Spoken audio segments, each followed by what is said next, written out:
ఇటు యూపీలో లిక్కర్ షాపులపై మహిళలు దండయాత్ర చేశారు.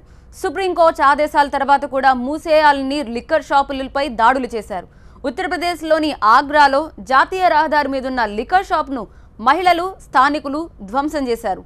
మందు బాటిల్స్ ని పగలగొట్టి షాప్ను తగలబెట్టేందుకు ప్రయత్నించడంతో పోలీసులు అడ్డుకున్నారు.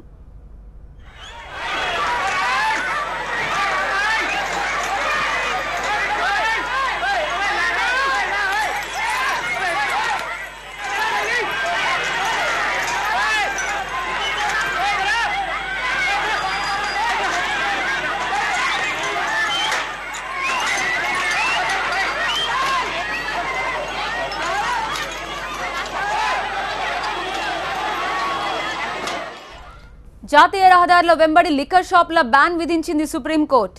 నేషనల్ హైవేలపై 220 మీటర్ల పరిధిలో లిక్కర్ అమ్మకాలని నిషేధించింది సుప్రీంకోర్టు. రహదారుల వెంబడి తాగి వాహనాలు నడపడం వల్ల ప్రమాదాలు జరుగుతున్నాయని సుప్రీంకోర్టు ఈ నిర్ణయం తీసుకుంది. అయితే సుప్రీం ఆదేశాలను బేఖాతరు చేయడంపై మహిళలు మండిపడ్డారు.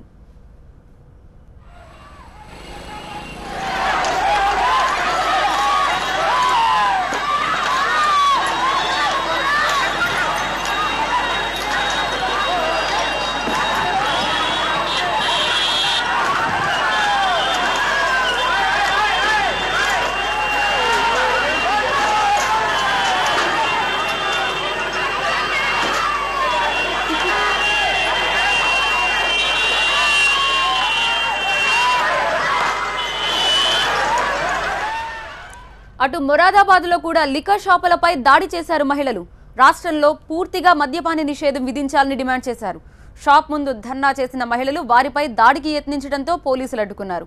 అటు యూపీ వ్యాప్తంగా వైన్ షాపులపై మహిళలు స్థానికులు దాడులు చేస్తున్నారు.